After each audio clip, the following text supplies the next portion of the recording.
Hello and welcome to Middle East Matters. I'm Rochelle Ferguson-Biahi. Coming up in today's show. Poland hits back after criticism from Israel over a draft bill which would outlaw public statements accusing Poles of complicity in the Nazi Holocaust. Plus, we speak to Honey Thaljieh, the co-founder and first ever captain of the Palestinian women's national football team. And we examine the highly political courtroom drama, The Insult. The latest offering from director Ziad Doueiri explores how a single slur ends up in a bitter legal battle. But first, in March, Egyptians will vote in presidential elections, but it seems incumbent President Abdel Fattah el-Sisi has few real contenders. On Monday, little-known politician Mustafa Musa formally registered his candidacy minutes before a deadline expired. Well, it comes after several opposition candidates were detained or, they say, forced to drop out. France 24's Ellen Gainsford reports. As one challenger after another drops out of the running, Egypt's upcoming election is almost a one-horse race. On Sunday, the head of the Islamist Al-Noor party was the final candidate to step down, backing President Sisi. The current president, Abdel Fattah al-Sisi, is the only one who can carry out these serious tasks, who can achieve cooperation between all state institutions, the armed forces, police, parliament, and the administration of the state. Pressure had mounted on the Waft party to field a face-saving candidate before nominations closed. But after 2 days of deliberations, its members voted against the move on Saturday. After extensive discussions, the High Board of the party decided to reaffirm its previous decision to support and elect President Abdel Fattah el-Sisi for a second term. As his rivals fall by the wayside, Sisi seems to have dropped any pretense of holding a truly democratic vote. Former Air Force General and Mubarak's last Prime Minister, Ahmed Shafiq, was the first to quit the race. Then the nephew of Egypt's assassinated leader, Anwar Sadat, and human rights lawyer Khaled Ali also gave up on their presidential ambitions. While military men Ahmed Konsoua and Sami Anan have both faced criminal charges, knocking them out of the running. Last-minute challenger Mustafa Musa will be the only contestant to the presidency. But as his liberal Al-Had party is known to back Sisi, his candidacy poses no real threat to the incumbent. Poland's president has said there was no institutionalised participation by Poland or its people in the Holocaust, but accepted that individual Poles betrayed their Jewish neighbours. Well, it comes after Israel criticised a draft bill which would outlaw public statements accusing Poles of complicity in the Nazi Holocaust. Thomas Waterhouse has the details. 73 years after the liberation of the camp, the memory of what happened at Auschwitz still burns bright. But this year's Holocaust Memorial Day will be remembered for an additional reason. That's because lawmakers in Warsaw have approved the first draft of an amendment that would make it illegal in Poland to suggest the country had any responsibility for the crimes committed by Nazi Germany on Polish soil. The term Polish concentration camp, for example, would be banned. In Jerusalem, the Israeli Prime Minister made it clear that this bill must be changed.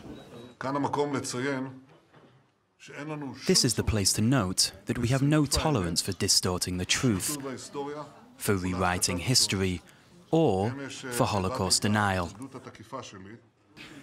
Israel claims that many nations, including Poland, helped the Nazis during the Holocaust. The Third Reich constructed a string of 6 extermination camps across Poland after invading the country in 1939. During the war, 6 million Poles were killed, including 3 million Jews, mostly in these death camps. The Polish Prime Minister has been keen to stress that the Nazis orchestrated the murders, adding that the name Auschwitz-Birkenau is not a Polish name and that the infamous slogan Arbeit macht frei that hung over its gates is not Polish either. After being summoned to talks in Jerusalem, Polish diplomats defended their country's proposed legislation. The intent of the law, by no means, is not to whitewash the history. It is to safeguard. To safeguard it, to safeguard the truth about the Holocaust and to prevent its distortion. Historians at the International Institute for Holocaust Research at Yad Vashem in Jerusalem say the bill has one legitimate point, and that's that the term Polish concentration camps is false. But experts there insist that despite suffering massively at the hands of the Nazis during the Second World War, some Polish nationals definitely assisted Hitler's men with the extermination. Today's guest on Middle East Matters is Honey Thaljieh, a young Palestinian woman who, through football, has overcome numerous social and political obstacles. As the first ever captain of the Palestinian women's national football team, she's inspired women and girls not just in the Middle East, but worldwide. Honey Thaljieh, thanks very much for speaking to France 24. Tell us, first of all, where your passion for football comes from.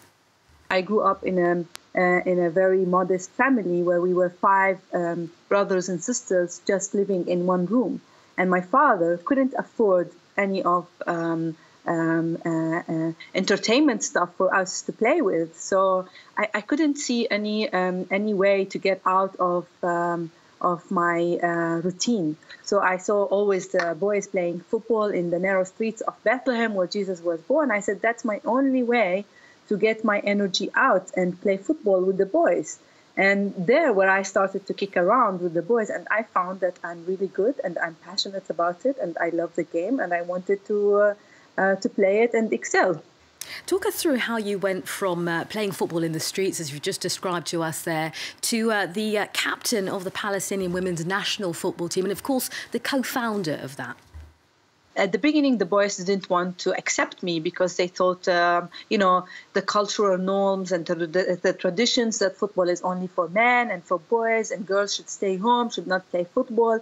And for me, I was insisting that I want to play football and I was good. And when they started to see that I am a good player, they started to accept me.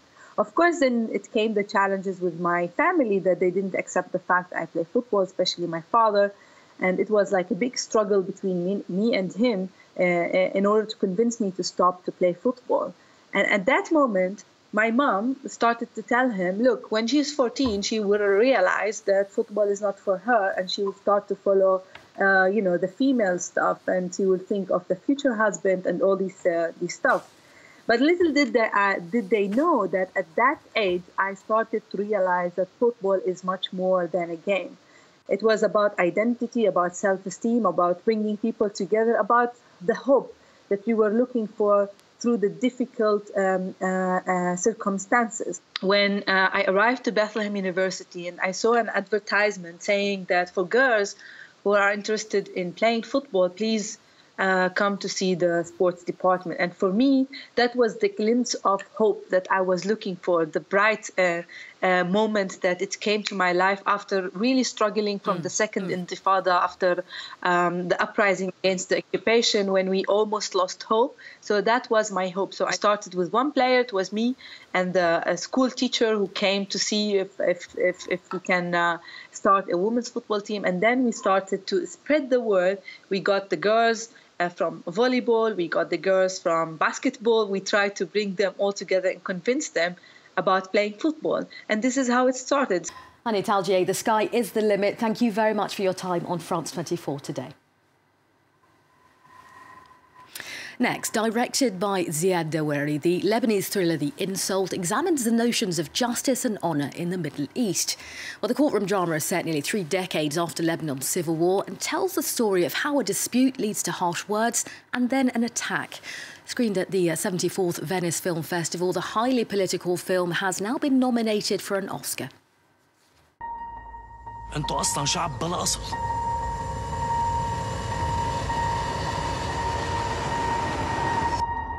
Their quarrel could have been resolved where it began on the streets, but instead it snowballs through the courts before blowing up into a national drama. A Lebanese Christian accuses a Palestinian refugee of hitting him after a vicious exchange of insults. The idea for the film came to the director Ziad Doueiri on his balcony in Beirut 3 years ago, as roadworks were taking place on his street. I was watering my plants. Some of that water fell on a guy and We had a stupid exchange of insults. I started asking myself the question, what if this film starts with a very banal, insignificant incident and it does not get resolved? It starts with the boss, then it goes to the office, the police officer, then it goes to the judge, then it goes to the Court of Appeal, then to the Supreme Court, all the way to the presidency. And here you go, because of a stupid incident, the country is on the verge of a civil war. حتى لو كنت من أكثر الناس المظلومين بالعالم هيدا ما بيعطيك العذر إنك تتصرف بشكل عنيف. Doueiri knows civil wars all too well. He grew up in Beirut in the 1970s at the height of Lebanon's internal conflict. When he turned 18, he left for the USA, where he went on to work with Quentin Tarantino. His previous film, The Attack, was filmed in Israel, a decision that saw it banned in 22 Arab countries. This latest offering could have had the same fate after being repeatedly attacked by the pro-Palestinian group, the BDS.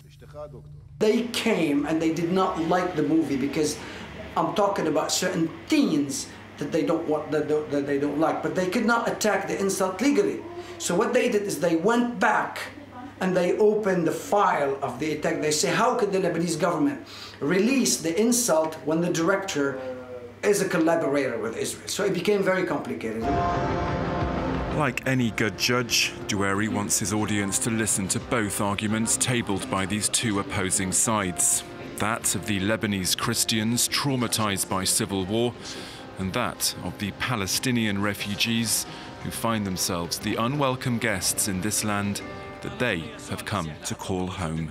Well, that's it for this edition of Middle East Matters. Don't forget you can get our latest news on Facebook and, of course, Twitter. Thanks very much for watching the show.